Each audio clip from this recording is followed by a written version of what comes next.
PT சுற்றும் தாய்மார்கள் தொடர்ந்து பீடி சுற்றி வருவதால் அவங்களுடைய ஹெல்த் ரொம்ப ரொம்ப பாதிக்குது. ஏன்னா பீடின்றது நம்ம ஹெல்த் நல்ல.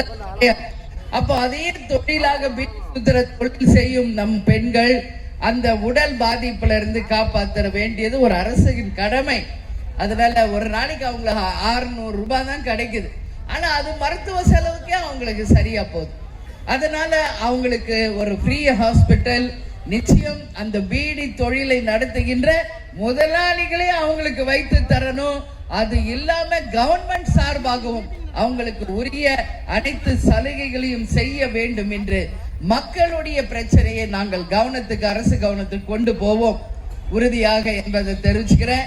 இங்க கல் குவாரிகள் அதிகமா இருக்கு, கனிம வள குட்டைகள் அதிகமா இருக்கு. கேரளாவுக்கு தினந்தோறும் பெரிய பெரிய டாரஸ் லாரியில பல்வேறு விதமாக கடத்தல் நடந்துகிட்டே தான் இருக்கு.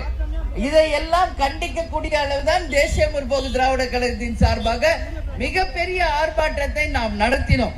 அரசாங்கத்திற்கு அதை சுட்டி காட்டினோம். அது கூட பழனி சங்கர் ஃபீல் பண்ணாரு. இங்க ஒரு கட் அவுட் வச்சிருந்தோம், அன்னி சட்டசபையில நடந்து வர்ற மாதிரி. அத இங்க யாரோ காவல்துறை சந்திரபோஸ சுபாஷ் சந்திர போஸ் அந்த பேரை வச்சுக்கிட்டு ஏங்க இந்த மாதிரி பண்றீங்க? அந்த பேருக்கு உங்களுடைய நடத்தைக்கு சம்பந்தமே இல்லாம இருக்க. கேப்டனுடைய வல்லரசு படத்தை கொஞ்சம் போய் வீட்டுல ரீவைண்ட் பண்ணி பாருங்க. அங்கேயும் ஒருத்தர் நம்மளுடைய கலை இலக்கி காவல்துறை உடையில தான் நிக்கிறார். இங்க நீட்டுக்கும் காவல்துறையினர் தான் நிக்கிறீங்க. காவல்துறைக்கே அடையாளமாக வாழ்ந்தவர் நமது கேப்டன் அவர்கள். கேப்டன் வல்லரசுல என்ன சொல்வார்? நான் காந்தியாக இருப்பதும் சுபாஷ் சந்திர போஸா மாறுவதும் நீங்கள் நடந்து கொள்வதில் இருக்கிறது சொன்னாரா இல்லையா தலைவர்? என்ன போயிருச்சு உங்களுக்கு? கொஞ்ச நேரம் அந்த கட் அவுட்ட வச்ச என்ன போயிருச்சு? என்ன போயிருச்சு? என்ன பயம்? என்ன பயம்ன்ற? நீங்க எல்லா கட்சியும் தான் வைக்கிறாங்க, எல்லா கட்சியும் தான் பேனர் வைக்கிறாங்க, கொடி வைக்கிறாங்க, லைட் வைக்கிறாங்க. ஏன் தேமுதிக இன்னைக்கு ஒரு நாள் கொஞ்ச நேரம் வச்சா என்ன பயம்? என்ன புரியல எங்களுக்கு. அந்த ஒரு பேனர் நீங்க கழட்டி வச்சிட்டீங்கன்னா சட்டசபையில உங்க அண்ணி நடக்காமையவா போற? கட்டாயம் கடவுள் அருளாலும் கேப்டன் அருளாலும் நடக்கும். நல்ல கூட்டணியை அமைப்போம். நீங்கள் விரும்பும் கூட்டணியை அமைப்போம். உறுதியாக உரிய நேரத்தில் அறிவிப்போம் என்பதை உங்களிடம் தெரிவித்துக் கொண்டு விடைபெறுகிறேன். நன்றி, வணக்கம்.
புரட்சி தலைவியை பார்த்துட்டீங்க. இனி இந்த புரட்சி சேர்ந்த லேடி கேப்டன் நீங்க எல்லாரும் பாருங்கன்னு தான் நான் சொல்றேன். கேப்டன் ஊழல் செஞ்ச கேள்விப்பட்டிருக்கீங்களா? சொல்ல முடியுமா? தேமுதிக யாரோ தப்பு பண்றாங்கன்னு சொல்ல முடியுமா? கேப்டன் நல்லவர் நல்லவர், தேமுதிக நல்லவங்க நல்லவங்க இப்படி பார்க்கப்பயே ஜெயிக்க மட்டும் வைக்க மாட்டீங்க. நீங்க உங்களுக்காக வீதி வீதியா வர சிந்திக்க மாட்டீங்க. எலெக்ஷன் நேரத்துல காசு கொடுத்துறாங்களா அதுக்கு மாறிடுறீங்களா? மக்களுக்கு நீங்கள் சிந்திங்க. வேணாம் நீங்க சொல்லாதீங்க, உங்க மீடியா இருக்கு அங்க பார்த்து சொல்லுங்க வேணான்ட்டு. காசு வேணுமா வேணாமா? நல்லாட்சி வரணும்ல, ஒரு மாற்றம் வரணும்ல, கேப்டன் ஆட்சி வரணும்ல. அதுக்கு ஒரு நல்லது ஒரு முடிவு எடுப்பாங்க நம்ம அண்ணியார். அதனால இந்த சத்திரனா இருக்கிற சாணக்கியத்தனமா நீங்க இருக்கணும். நீங்க அதே மாதிரி இப்போ